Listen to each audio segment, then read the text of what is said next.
है जो इस अभिमानी के अशुभ बोल को असत्य कर दिखाए? आगे बढ़ो वीरों और सिद्ध कर दो इस देश में वीरों की कोई कमी नहीं।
क्या मेरी पुत्री सीता,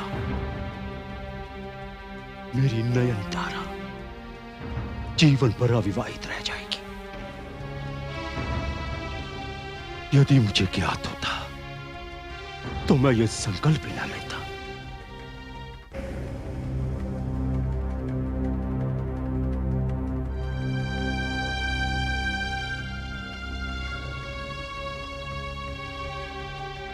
इस शिवधनुष को मेरी पुत्री सीता बाल्यकाल में हंसते हंसते उठा लिया करती थी। उसे आज उसे कोई टस से मस भी नहीं कर सका। मुझे ज्ञात नहीं था कि यह धरती वीरों से रिक्त हो गई है। सभी क्षत्रिय नपुंसक निकलेंगे। बस कीजिए मिथिलेश, बस कीजिए। आपको समस्त क्षत्रियों का अपमान करने का कोई अधिकार नहीं है। ईश्वर की सौगंध, यदि मेरे ज्येष्ठ भ्राता श्री राम और गुरु विश्वामित्र यहां नहीं होते तो मैं ये धनुष तो क्या हिमालय को भी उठाकर दूर फेंक देता। आकाश में कड़कती हुई बिजली को अपने हाथों में थाम कर 2 टुकड़ों में कर देता। नभ में चलते हुए तारों को इन हाथों में दबाकर मसल कर रख देता। आपने क्षत्रियों का शौर्य देखा कहां है मिथिलेश? नहीं अनुज, मिथिलेश हमारे आदर योग्य हैं। उन्होंने जो कुछ कहा वो किसी को अपमानित करने के लिए नहीं, ये तो एक पिता की व्यथा है। क्षमा मिथिलेश।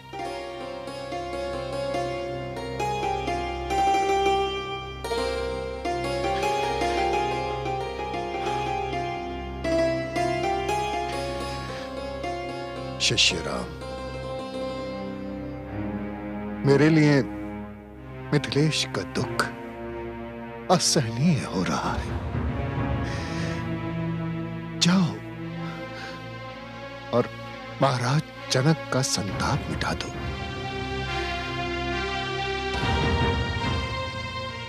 ये मेरा आदेश है। उठाओ धनुष और उसकी प्रत्यंचा चढ़ा दो। विजयी भव।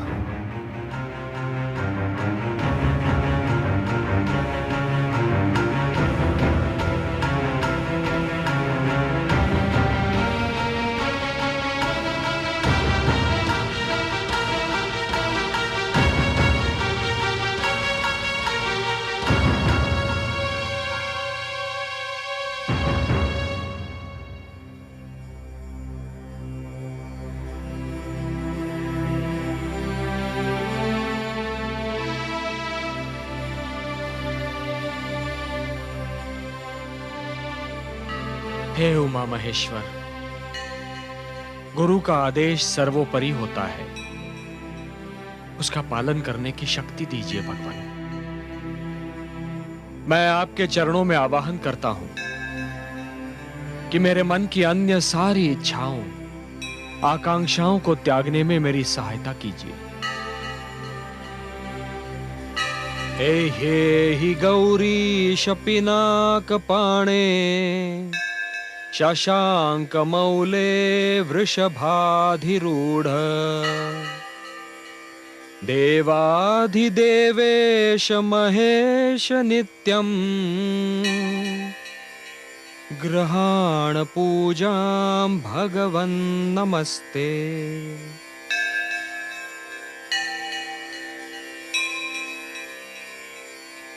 हे पिनाकिन, सुगंधी द्रव्य स्वीकार कीजिए।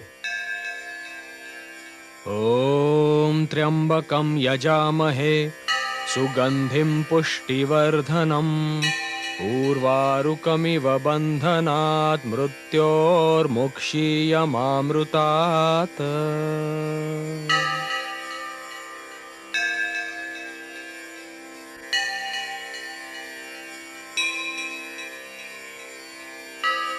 नीराजनं निर्मलदीप्तिमद्भिर्दीपाङ्कुरैरुज्ज्वलमुच्छ्रितैश्च घण्टानिनादेन समर्पयामि मृत्युञ्जयाय त्रिपुरान्तकाय।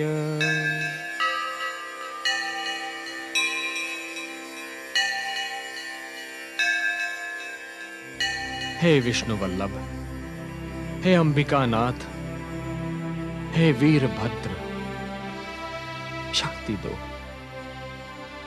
शक्ति दो भगवान, शक्ति दो।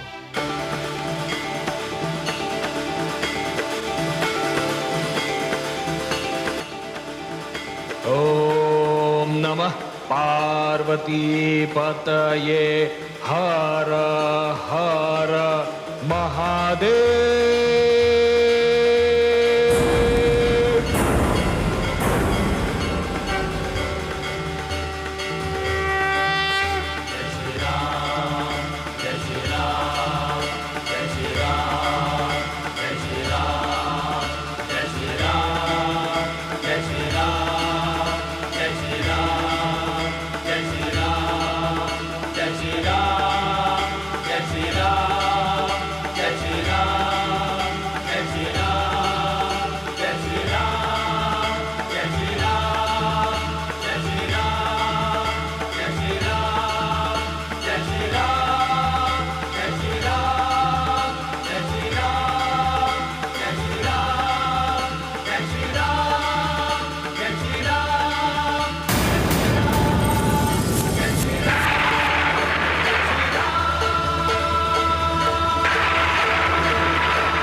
कैसी विचित्र ध्वनि है जिसने धरती आकाश सबको हिला दिया है।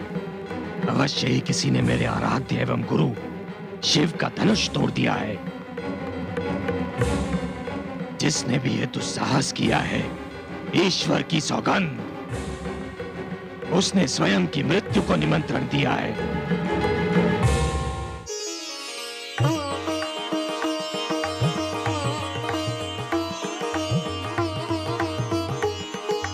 हे देवाधिदेव, आपको कोटि कोटि धन्यवाद। आपके इस दिव्य धनुष को उठाने का महान कार्य आपके आशीष के बिना असंभव था महादेव। मैं नतमस्तक हूं। हे गौरी माता, आपने सत्य ही कहा था।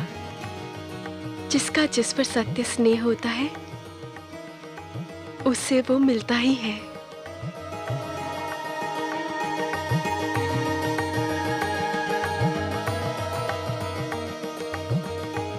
हे क्षत्रियो, जिस प्रकार अंधकार में मनुष्य को कुछ नहीं सूझता और वो ठोकर खा जाता है, मैं भी अपने दुख में ऐसे ही डूबा हुआ था और मेरे मुख से वो सब अपशब्द निकल गए जो अनुचित और शिष्टाचार के प्रतिकूल थे। मुझे सब अपनी कही हुई अपमानजनक बातों के लिए खेद है। कृपा करके आप सब मुझे क्षमा कर दीजिए।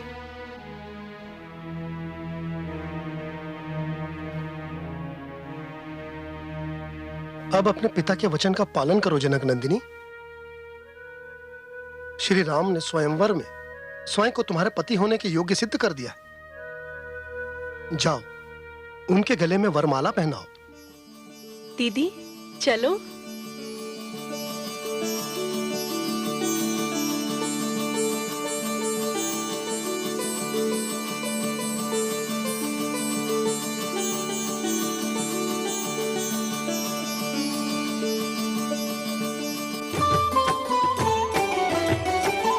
मंथर गति नैना अकुलाने,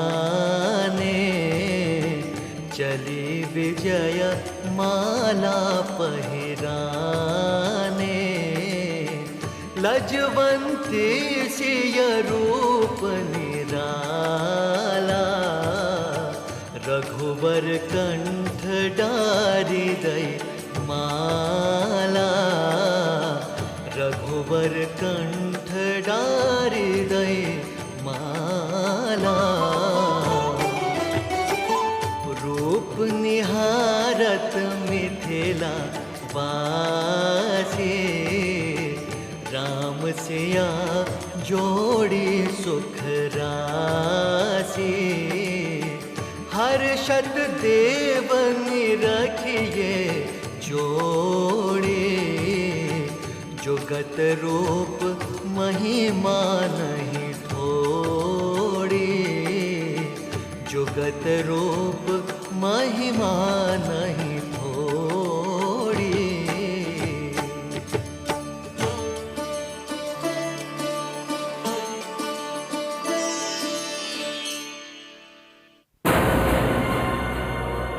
शंभो!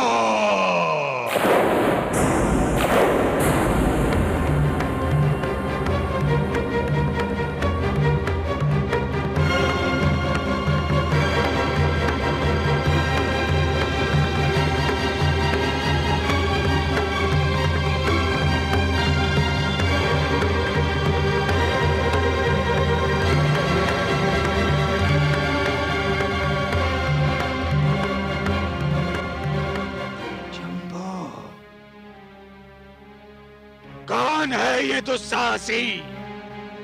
कौन है? महाराज जनक! ऋषिवर,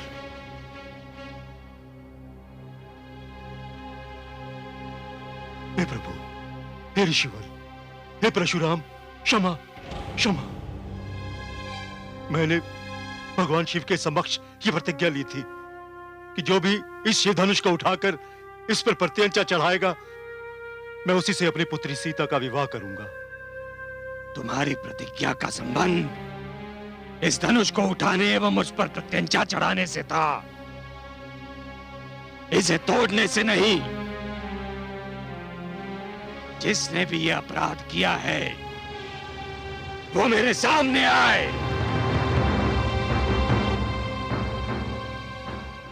ऋषिवर, यदि यह अपराध था तो वो अपराधी ये दशरथ नंदन राम है।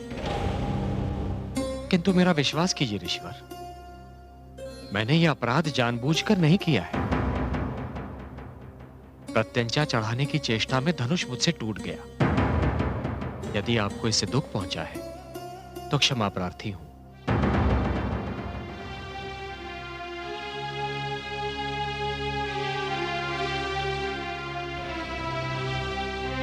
हे मुनिवर, जबकि कोई अपराध नहीं है, फिर भी मेरे भ्राताश्री की विनम्रता देखिए कि उन्होंने आपसे क्षमा मांग ली। बालक, ये बातें तेरी समझ में नहीं आएंगी। मैं इसे अक्षम्य मानता हूं। तब तो इसे कोई शिव का दास ही तोड़ सकता है मुनिवर। लक्ष्मण, यदि कोई दास अपने स्वामी की अवहेलना करे तो उसे भी क्षमा नहीं किया जा सकता। शिव धनुष को तोड़ना एक ऐसा अपराध है जिसका न्याय केवल दंड है। क्षमा करें मुनिवर, क्षमा करें। हम भाइयों ने खेल खेल में न जाने कितने धनुष तोड़े, उसका तो आज तक किसी को बुरा नहीं लगा। इस धनुष में ऐसी क्या विशेषता है जो आप इतना क्रोधित हो रहे हैं? मिथिलेश के भंडार में न जाने कब से ये यूं ही पड़ा हुआ था। क्या हुआ जो प्रत्यंचा चढ़ाने से टूट गया? मेरे मुंह मत लग बालक, तू अपनी सीमा को लांघ रहा है। कहीं ऐसा न हो कि मेरा क्रोध भी अपनी सीमा को लांघ जाए। क्रोध? क्रोध हम राजपुत्रों को सुहाता है मुनिवर। आप जैसे महान ब्राह्मण को शांत रहना ही शोभा देता है। मुंह संभाल कर बात कर बालक। अच्छा, जब आपको इस धनुष का टूटना इतना ही दुखदाई ठहरा है तो आप इसे जोड़ क्यों नहीं देते? बस बस बालक, सहने की भी सीमा होती है। तू कदाचित मेरे अतीत से अनभिज्ञ है।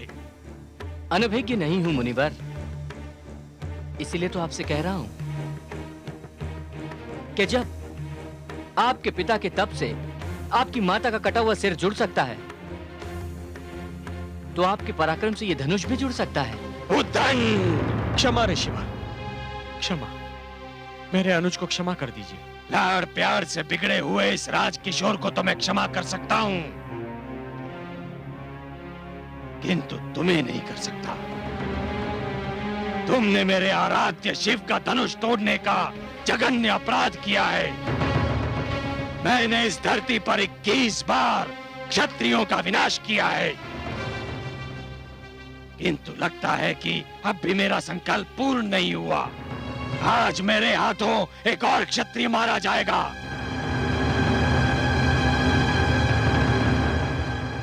तो अपना प्रण पूरा कीजिए मुनिवर। मैं तो भाग्यशाली हूं कि मेरा शीश स्वयं परशुराम जैसे महापुरुष की परशु की छाया में आ गया। किंतु मेरी एक बात अवश्य ध्यान से सुनिए मुनिवर। जिस प्रकार वाटिका के एक विषैले पौधे को नष्ट करने के लिए समस्त वाटिका को उजाड़ देना अनुचित है, उसी प्रकार एक अपराधी को दंडित करने के लिए उसकी समस्त पीढ़ियों को दंडित करना अनुचित है। मुनिवर, आपने एक क्षत्रिय से क्रोधित होकर उसकी समस्त पीढ़ियों का वध कर दिया। आप तो क्षत्रियों के अहंकार को नष्ट करना चाहते थे मुनिवर, किंतु आप स्वयं अपने ही अहंकार के बंदी हो गए। अब एक शब्द भी अपने मुंह से मत निकालना।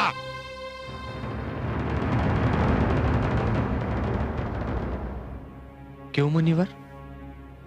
इसलिए कि मेरे शब्दों में आपके परशु से भी अधिक धार है। कोई अतीत के बोझ को लेकर आजीवन जी नहीं सकता मुनिवर। आप अपने अतीत के अहंकार को वर्तमान में ले आएंगे, वर्तमान से भविष्य में ले जाएंगे तो थक जाएंगे। मुनिवर, मेरी आंखों में देखकर बताइए, कौन सा आक्रोश आप हम पर निकाल रहे हैं?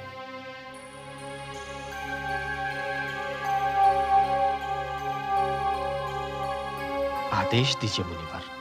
संभवतः तुम सत्य कह रहे हो रघुनंदन। मुझे अब शस्त्र की आवश्यकता नहीं है। ये लो, मेरे धनुष पर प्रत्यंचा चढ़ाओ। सोच लीजिए मुनिवर, कहीं ये भी टूट गया तो? अब ऐसा नहीं होगा राजकुमार। शिव धनुष के टूटने में एक संकेत था जिसे मैंने समझ लिया है। लो,